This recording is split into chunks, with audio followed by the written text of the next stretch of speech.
સંપૂર્ણ ન્યૂઝ આપની આંગળીના ટીવી ઇન્ટરનેટ ઉપર સંપૂર્ણ ન્યૂઝમાં લોગ ઓન કરો www.youtube.com/સંપૂર્ણ ન્યૂઝ। જોઈએ સમાચારો વિગતવાર।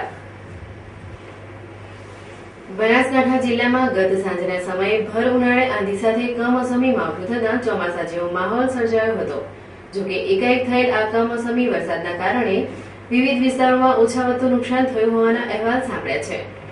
બનાસકાંઠામાં ગત સાંજના સમયે ડીસા, ભાભર, ધાનેરા, થરાદ, દિયોદર સહિત જિલ્લાભરમાં સાંજના સમયે સામાન્ય આંધી બાદ તીવ્ર ગતિએ વાવાઝોડું ફૂંકાયું હતું અને આકાશમાંથી ગાજવીજ સાથે કડાકાભેર વરસાદ તૂટી પડ્યો હતો। જોકે સવારે ઉનાળાની ગરમી તો સાંજે હળવાથી ભારે વરસાદી ઝાપટા પડતા વીજળી પણ ડોલ થઈ જતા જિલ્લામાં ઘડીવારમાં તો અંધારપટ છવાઈ જવા પામ્યો હતો। જોકે આ કમોસમી માવઠાથી ખેડૂતો પણ ચિંતિત થઈ ઉઠ્યા છે। બનાસકાંઠામાં ગત રાત્રે આવેલા વાવાઝોડાએ વિવિધ વિસ્તારમાં ઓછા વધુ નુકસાન કર્યું હોવાના અહેવાલ સાંપડ્યા છે।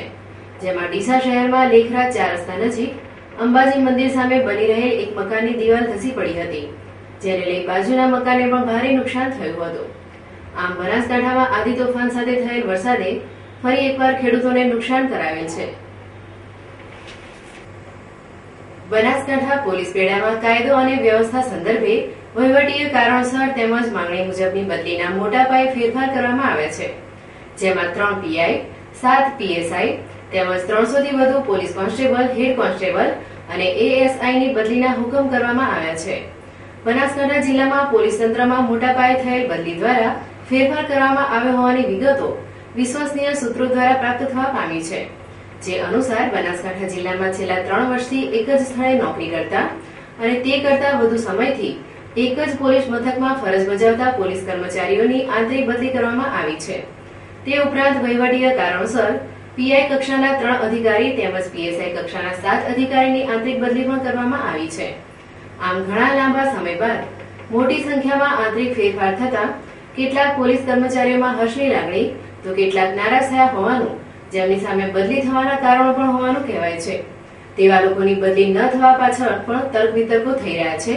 ત્યારે બનાસકાંઠા પોલીસ તંત્રમાં હજુ વધુ ઓર્ડર થાય તેવી પણ સંભાવના વર્તાઈ રહી છે। સરહદી બનાસકાંઠામાં વાહન ચાલકો જાણે ટ્રાફિક નિયમોનું ભાન ભૂલ્યા હોય તેમ તેજ રફતારથી વાહનો હંકારી રહ્યા છે, જેના કારણે અવારનવાર નાના મોટા અકસ્માતો સર્જાઈ રહ્યા છે અને આ અકસ્માતોમાં કેટલીય નિર્દોષ જિંદગીઓ કાળનો કોળિયો બની રહી છે। જે વચ્ચે ગત સાંજના સમયે ડીસા થરાદ હાઈવે ઉપર બેકાબુ બનેલા એક પિકઅપ ડાલાએ આગથળા નજીક એક માસૂમ બાળાનો ભોગ લેતા ભારે ચકચાર મચી જવા પામી હતી। આગથળા પંથકમાં ભારે ગમગીની સર્જનાર આ દુર્ઘટનાની વિગતો જોઈએ તો આગથળાથી કુંડા જવાના માર્ગ ઉપર મોરાલ ગામના દેવી પૂજક બાબુભાઈ જગમલભાઈની પત્ની પોતાના 2 બાળકો સાથે વાહનની રાહ જોઈ રોડ સાઈડે બેઠા હતા। તે સમયે સામેથી એક કાર બનીને આવી રહેલ પિકઅપ ડાલાએ તેમની 2 વર્ષીય બાળાને ટક્કર મારી હતી।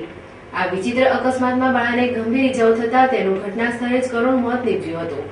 આ મામલે પોલીસે ઘટના સ્થળનું પંચનામું કરી લાશને પીએમ અર્થે મોકલી આપી હતી। આમ આગથળા નજીક પિકઅપ ડાલાની ટક્કરે એક બાળાનું કરુણ મોત નીપજતા તેના પરિવારજનો સહિત સમગ્ર પંથકમાં ગમગીની ફેલાઈ જવા પામી હતી। ડીસા તાલુકાના ધામા ગામના જમીન પ્રકરણમાં તપાસ અધિકારી તત્કાલીન પીઆઈ અને હાલના ડીવાયએસપી આરબી યાજ્ઞિકના આગોતરા જામીન હાઈકોર્ટે મંજૂર કર્યા છે। હાઈકોર્ટે ફરિયાદીએ કરેલા આક્ષેપો શંકાસ્પદ ગણ્યા હતા। ડીસા તાલુકામાં ધામા ગામના ચર્ચવાસદ જમીન પ્રકરણમાં ડીસા તાલુકા પોલીસ મથકે બલરામ ભરતભાઈ પઢિયારે ડીસા તાલુકાના આસેડા ગામના બિલ્ડર મગનભાઈ ચેલાભાઈ દેસાઈ અને તેમના પુત્ર હિતેશ અને દશરથ વિરુદ્ધ ફરિયાદ નોંધાવી હતી, જેની તપાસ તાલુકાના તત્કાલીન પીઆઈ આરબી યાજ્ઞિકે કરી કોર્ટમાં ચાર્જશીટ રજૂ કરી હતી। ચાર્જશીટમાં આરોપીના દીકરાઓની આ ગુનામાં કોઈ સંડોવણી જણાઈ નહીં આવતા તેમની અટક નહીં કરાતા બલરામ પઢિયારે હાઈકોર્ટમાં ખાસ ફોજદારી અરજી દાખલ કરી હતી, જેમાં કોર્ટે વધુ તપાસ બનાસકાંઠાના ડીએસપી સુપરવિઝનમાં કરવાના આદેશ આપ્યા હતા। કોર્ટને સોંપાયેલા રિપોર્ટમાં આરોપીના દીકરાઓની ગુનામાં કોઈ સંડોવણી નહીં હોવાનો અને તપાસ અધિકારી યાજ્ઞિકે તપાસ સીધી દિશામાં કર્યાનો ઉલ્લેખ કરાયો હતો। ત્યારબાદ ફરિયાદીએ તપાસ અધિકારી વિરુદ્ધ 35 લાખની માંગણી અને નહીં આપતા 3 આરોપીઓ નહીં પકડાયા તેવી ફરિયાદ 20 માસ બાદ સીઆઈડી ક્રાઇમમાં કરી હતી, જેમાં શ્રી યાજ્ઞિકે સેશન્સ કોર્ટમાં કરેલી આગોતરા જામીન અરજી કોર્ટે નામંજૂર કરી હતી। દામારામપુરાની જમીનના કેસમાં રબારી અને બલરામ પઢિયાર અને એની વચ્ચેની ડિસ્પ્યુટ ચાલતો હતો, જે ગુનો દાખલ થયેલો જેની તપાસ અમોએ કરેલી અને એક આરોપી વિરુદ્ધમાં ચાર્જશીટ કરી અને નામદાર કોર્ટમાં મોકલી આપેલું અને એમાં જણા દસ્તાવેજ સ્ટેમ્પ પેપર લેવા જનાર અને વગેરેને આરોપી તરીકે બતાવેલા, જે આરોપી તરીકે પુરાવો ન હોય તો અમે એરેસ્ટ નહીં કરેલા, જે સંબંધી એને આક્ષેપ કરી અને નામદાર ગુજરાતના હાઈકોર્ટમાં સ્પેશિયલ પિટિશન નંબર 1770/2011 એને દાખલ કરાવેલી, જેમાં નામદાર ગુજરાત હાઈકોર્ટે પાલનપુર એસપીને જાત દેખરેખ હેઠળ તપાસ કરવાનો હુકમ કરેલો અને જેમાં એસપીએ શ્રી એ તપાસ કરી નામદાર ગુજરાત હાઈકોર્ટને ડીસા કોર્ટે રિપોર્ટ પાઠવેલો કે આરોપી નંબર 1ની વિરુદ્ધમાં જે ચાર્જશીટ થયું એ બરોબર છે, બાકીના 3 વિરુદ્ધમાં કોઈ પુરાવો નથી, માટે અટક નથી કર્યા, એ આરબી આગની તપાસ તદ્દન યોગ્ય છે. એમ આ રિપોર્ટ થયા બાદ નામદાર ગુજરાત હાઈકોર્ટમાં એસપીસીના રિપોર્ટને ચેલેન્જ કરવાને બદલે શ્રી બલરામ પઢિયારે પોતાના સગા સંબંધી જે રિટાયર્ડ ડીજી કે કોઈ હશે એમની વગનો ઉપયોગ કરીને સીઆઈડી ક્રાઇમમાં અરજી આપીને અમારા વિરુદ્ધમાં સીઆઈડી ક્રાઇમનો જે ગુનો દાખલ કરાવ્યો અને એમાં એવા આક્ષેપ કરાવેલા કે અમે 35 લાખ રૂપિયા અમારી પાસે માગ્યા અને અમે ના આપ્યા, જેથી તેમણે 3 આરોપીઓ પકડેલ નથી. પણ ઓલરેડી જે આરોપીઓ નથી પકડેલ એનો તો રિપોર્ટ એસપી શ્રી કટારા સાહેબે નામદાર હાઈકોર્ટમાં માર્ચ 2012માં ઓલરેડી કરી દીધેલો હતો અને છતાં પણ એને આ ખોટો આક્ષેપ કરી અને અમારા વિરુદ્ધમાં સીઆઈડી ક્રાઇમમાં ગુનો દાખલ કરાવેલો, જેમાં 35 લાખ રૂપિયા માગ્યા, આપેલ નથી. એક મુદ્દો બીજો, એની 467 કે 467 પીકો કલમ મુજબ જે ગુનો બને છે એની અરજી આપેલી, અરજી કામે એમાં જવાબ લીધો, એમાં એમ કહે છે કે આ જવાબ અમારી સહી નથી. તો એના જવાબના કામે અરજીમાં સહી નથી, તે સહી અરજીના કામે અમારે ખોટી સહી કરવાની ક્યાં જરૂર આવી? અને સહી ખોટી કરી તેમાં એ જવાબ આધારે બને છે શું? 467 કે 468 બને છે એ નક્કી કરવા માટેની જ હતી, જે નક્કી કરવાનો વિષય કોર્ટનો છે.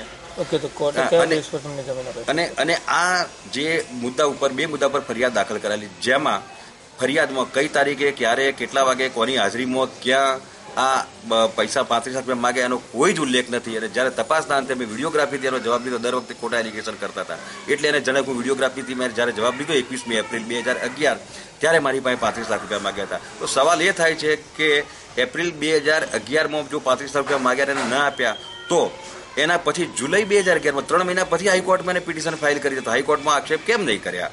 That is main important. એક આ અગત્યની બાબત છે. અને બીજી કે એનો 21મી એપ્રિલે જ મેં જવાબ લીધો હતો, તેની સહી નથી, તો એ પણ એને હાઈકોર્ટમાં એને આ બાબત તેની પિટિશનમાં લેવી જોઈએ, જે લીધી નથી. અને પાછળથી વિચારી અને આ 2 મુદ્દા ઉપર ફરિયાદ એને દાખલ કરાવેલી, જે ફરિયાદ તદ્દન ખોટી દાખલ કરાવેલી. હાઈકોર્ટે પણ આ તારણ કાઢ્યું કે ભાઈ 20 મહિના પછી તમારે ફરિયાદ દાખલ કરવાની ક્યાં જરૂર આવે? અમારું પણ આજ કહેવું છે કે 20 મહિના પછી તમે કેમ ફરિયાદ દાખલ કરાવો? અને કોર્ટે પણ કોર્ટે પિટિશન ચાલ્યા પછી અમારી મેટર સતત 5 દિવસ સુધી કોર્ટમાં ચાલી અને તારણો પાડ્યા પછી 26 પેજનો નામદાર ગુજરાત હાઈકોર્ટે ઓર્ડર્સ કર્યો છે, જે જનરલી અગતરા જામીનના કેસમાં 1 જ પેજનો ઓર્ડર્સ હોય છે, પણ વિથ રીઝન નામદાર હાઈકોર્ટે ઓર્ડર્સ કર્યો છે. અને કોર્ટે પણ તારણ કાઢ્યું છે કે જે પૈસા માગ્યા તો આપ્યા નથી, તો એન્ટી કરપ્શન 7 મુજબ ગુનો બને એ શંકાસ્પદ છે અને એની સહી નથી આ જવાબમાં જો બલરામની, તો એ આજ દિન સુધી એફએસએલમાં હેન્ડરાઇટિંગ એક્સપર્ટના પરીક્ષણ માટે મોકલવામાં આવેલ નથી, જે શોચનીય છે. આ હાઈકોર્ટે તારણ કાઢી અને શંકાસ્પદ ગણાવી ફરિયાદ અને નામદાર કોર્ટે અમને અગોતરા જામીન આપેલા છે. અને આ ફરિયાદ જે છે એ તદ્દન ખોટી, વજૂદ વગરની અને 20 મહિના બાદ પોતાનું ધારી તપાસ ન થયેલાથી આ ખોટી તપાસ કરવામાં આવી છે. જેથી તપાસ અધિકારી યાજ્ઞિક અને રાઇટર પ્રવીણભાઈએ હાઈકોર્ટમાં દાદ માંગતા હાઈકોર્ટે ફરિયાદીના આક્ષેપો શંકાસ્પદ ગણ્યા હતા. ફરિયાદી બલરામ પઢિયારે ફરિયાદમાં રૂપિયા 35 લાખની માંગણી કઈ જગ્યાએ, કોની હાજરીમાં ક્યારે કરી હતી તેનો કોઈ ઉલ્લેખ કર્યો ન હતો અને હાઈકોર્ટમાં કરેલ પિટિશનમાં પણ તેનો કોઈ ઉલ્લેખ કે રજૂઆત કરી ન હતી. જેથી હાઈકોર્ટે તારીખ 3/4/2013 ના રોજ અરજીની સુનાવણી દરમિયાન ફરિયાદીના આક્ષેપો શંકાસ્પદ ગણી ડીવાયએસપી આરબી યાજ્ઞિક અને રાઇટર પ્રવીણભાઈના આગોતરા જામીન મંજૂર કર્યા હતા. દર્શક મિત્રો, લઈશું વિરામ. વધુ સમાચારો જોઈશું વિરામ બાદ. જોતા રહો સંપૂર્ણ ન્યૂઝ. આજે ચૈત્ર સુદ નોમ એટલે કે રામનવમી. આજે દેશભરમાં કરોડો હિન્દુઓના આરાધ્ય દેવ ભગવાન શ્રી રામ જન્મ જયંતિની ધૂમધામથી ઉજવણી થાય છે.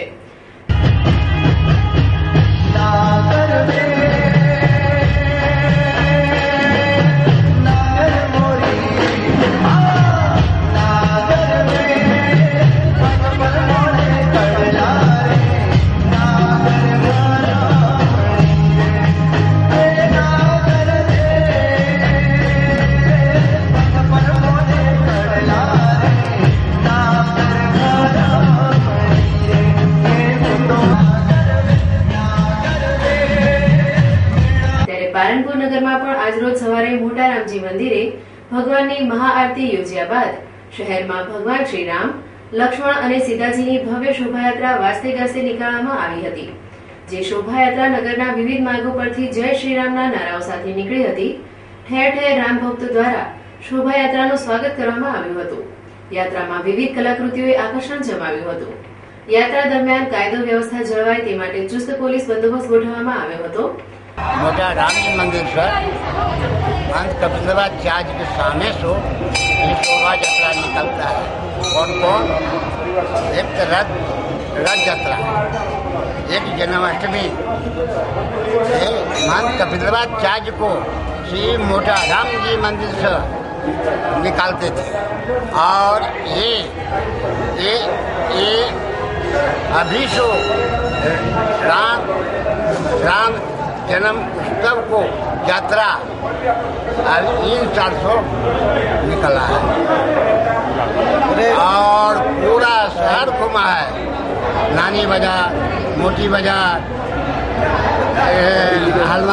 हनुमान ये सब पूरा बाजार निकला. पूरा पहला रामजी मंदिर की शोभा यात्रा निकली थी 1974 में. एना पछी आज प्रथम वखत पहली शोभा यात्रा सवाરના અહીંયાથી 9 વાગે નીકળી પાલનપુરના જાહેર તમામ રસ્તાઓ ઉપરથી નીકળી ધામધૂમથી વાજતે ગાજતે પાછા રામજી મંદિર આવ્યા છે. અને હવે ભગવાનનો જન્મ છે, એના પછી આરતી થશે અને આખો દિવસ રામચંદ્રજીનો કાર્યક્રમ ચાલશે અને ધામધૂમથી ચાલશે. પાલનપુર શહેર ઉત્સવ સમિતિ તથા વિશ્વ હિન્દુ પરિષદના ઉપક્રમે યોજાયેલ આ શોભાયાત્રામાં વિહિપના અગ્રણીઓ, ઉત્સવ સમિતિના આગેવાનો, બજરંગ દળ, દુર્ગા વાહિનીના કાર્યકરો, ભાજપ આગેવાનો, પાલિકા સદસ્યો સહિત ધર્મપ્રેમી લોકો જોડાયા હતા અને યાત્રા સુખરૂપે સંપન્ન થઈ હતી. પાલનપુરમાં માથુર વૈશ્ય ગુપ્તા સમાજ દ્વારા ચૈત્રી નવરાત્રીની ધામધૂમપૂર્વક યાદગાર ઉજવણી કરવામાં આવી હતી, જેમાં ગુપ્તા સમાજના કુળદેવી શ્રી કેલા માતાજીનો 9 દિવસીય ધાર્મિક મહોત્સવ યોજવામાં આવ્યો હતો. શહેરના ઈષ્ટદેવ સમાન પાતાળેશ્વર મહાદેવ તેમજ ગુપ્તા સમાજની વાડી ખાતે ગુપ્તા સમાજ દ્વારા કેલા માતાની વિશિષ્ટ પૂજા અર્ચના કરવામાં આવી હતી, જેમાં આજે રામનવમીના પાવન પર્વે શ્રી કેલાદેવી ઉત્સવ સમિતિ દ્વારા પાતાળેશ્વર મંદિર ખાતેથી કેલાદેવીની ભવ્ય શોભાયાત્રા નીકાળવામાં આવી હતી. પાલનપુર કેલાદેવી ઉત્સવ સમિતિ દ્વારા આયોજિત કેલાદેવી મહોત્સવ તારીખ 11/4/2013 19/4/2013 સુધી પાતાળેશ્વર મહાદેવના મંદિરમાં રાખવામાં આવે, જેમાં રોજ સવારે આરતી પૂજા, સાંજે આરતી લાંગુરિયા તેમજ દેવી ભજનોના કાર્યક્રમો રાખવામાં આવેલ. આઠમના દિવસે માતાજીનો હવન તેમજ ભંડારો રાખવામાં આવેલ તથા દેવી જાગરણ રાખવામાં આવેલ. 19 તારીખે માતાજીની શોભાયાત્રા તેમજ ભંડારો પાતાળેશ્વર મહાદેવમાં રાખવામાં આવેલ છે. જો કે આ શોભાયાત્રા શહેરના સિમલા ગેટ, શાક માર્કેટ, દિલ્હી ગેટ, સંજય ચોક, અંબાજી માતા મંદિર જેવા રાજમાર્ગો ઉપર ફરી નિજ મંદિરે પરત ફરી હતી. જો કે શહેરના પરિભ્રમણે નીકળેલ કૈલાદેવીની શોભાયાત્રામાં ગુપ્તા સમાજના ભાઈ બહેનો મોટી સંખ્યામાં જોડાયા હતા, તેમજ રાત્રિના સમયે પાતાળેશ્વર મંદિર ખાતે માતાજીનો ભંડારો રાખેલ છે. આમ ચૈત્રી નવરાત્રી દરમિયાન યોજાયેલ ગુપ્તા સમાજના કુળદેવી કેલા માતાજીના મહોત્સવને સફળ બનાવવા માટે રાજેન્દ્ર ગુપ્તા, અમીન ગુપ્તા, મનોજ ગુપ્તા સહિતના સમાજ આગેવાનોએ ભારે જહેમત ઉઠાવી હતી. બનાસકાંઠા જિલ્લા ભાજપના સંગઠનને મજબૂત બનાવવા માટે ભાજપ આગેવાનો દ્વારા તાલુકા અને શહેર ભાજપના મહામંત્રીઓની નિમણૂકો કરવામાં આવી છે, જેમાં ડીસા શહેર ભાજપના મહામંત્રી તરીકે ભાજપના સનિષ્ઠ કાર્યકર રાજુભાઈ ઠાકોર અને ભૂરાભાઈ માળીની વરણી કરવામાં આવી છે. જોકે ભાજપના બે સનિષ્ઠ કાર્યકરોની કદર રૂપે ભાજપે આ બંનેની ડીસા શહેર ભાજપના મહામંત્રી તરીકે નિમણૂક કરતા ડીસા ભાજપ કાર્યકરોમાં ભારે ખુશાલી વ્યાપી જવા પામી હતી. જોકે ડીસા શહેર ભાજપના કાર્યકરો દ્વારા આ બંને મહામંત્રીઓની નિમણૂકને આવકારી શહેરના ફુવારા સર્કલ નજીક ફટાકડા ફોડી આતશબાજી કરી હતી, તેમજ નારાબાજી કરી શહેર ભાજપના નવનિયુક્ત બંને મહામંત્રીઓને આવકારી તેમને અભિનંદન પાઠવ્યા હતા. આજે ફુવારા ટેક્સી એસોસિએશન દ્વારા અમારો ડીસા શહેર ભારતીય જનતા પાર્ટીના પ્રમુખ તરીકે મારા બંને સાથીદારો ભાઈ શ્રી રાજુભાઈ અને ભાઈ શ્રી પ્રણવભાઈ સાથે અહીંયા અમારું સ્વાગત કર્યું છે. એ બદલ આપ સૌને ધન્યવાદ આપું છું. સાથે સાથે ખાતરી આપું છું કે ભવિષ્યમાં જ્યારે પણ ટેક્સી એસોસિએશનના કોઈ પ્રશ્નો હશે તો એ સત્વરે સુલઝાવવા અમે પ્રયત્ન કરીશું. આપની સાથે ડીસા શહેરને ટેક્સીની સેવા સારામાં સારી મળે એના માટેના આપની સાથે રહીને અમે પ્રયત્ન કરીશું, એની આપ સૌને ખાતરી આપું છું. અને આપના કોઈ પણ પ્રશ્નો હોય તો પણ અમે આ બંને મિત્રો સાથે આપની સાથે રહીને સુલઝાવવા પ્રયત્ન કરીશું, એની આપને ખાતરી આપું છું.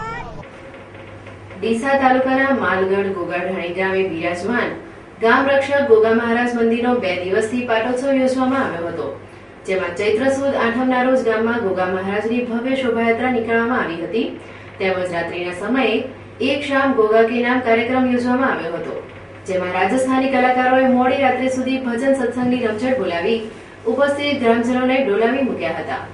જોકે ગોગા મહારાજના 2 દિવસીય પાટોત્સવમાં આજે સવારે મંદિર પરિસરમાં ગોગા મહારાજનો હવન યોજવામાં આવ્યો હતો, જેનો માલગઢ તેમજ આજુબાજુના ગ્રામજનોએ મોટી સંખ્યામાં લાભ લીધો હતો.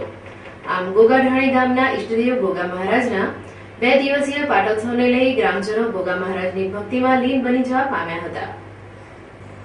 ડીસા શહેરમાં ગત સાંજના સમયે ફૂંકાયેલા વાવાઝોડાના કારણે ડોલીવાસની એક વીજ ડીપી ઉપર શોર્ટ સર્કિટ થયો હતો, જેમાં વીજળીના તણખા નીચે પડેલ કચરાના ઢગ ઉપર પડતા આગ ભભૂકી ઉઠી હતી. જોકે આગે જોતજોતામાં વિકરાળ સ્વરૂપ ધારણ કરતા રહીશોમાં ભારે અફરાતફરી મચી જવા પામી હતી, જ્યારે ભારે જહેમતને અંતે ફાયર ફાઈટરની મદદથી આગ ઉપર કાબુ મેળવવામાં આવતા લોકોએ રાહતનો શ્વાસ લીધો હતો.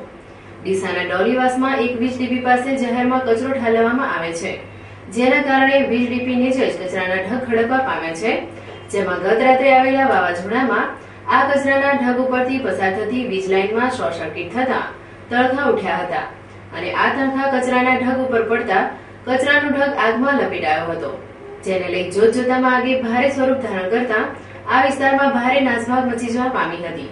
જોકે આ બનાવ અંગે ફાયર ફાઈટરને જાણ કરવામાં આવતા ફાયર ટીમ તાબડતોડ ઘટના સ્થળે દોડી આવી હતી, જ્યાં આગ ઉપર પાણીનો જોરદાર મારો ચલાવી મહા મુસીબતે આગ ઉપર કાબુ મેળવ્યો હતો.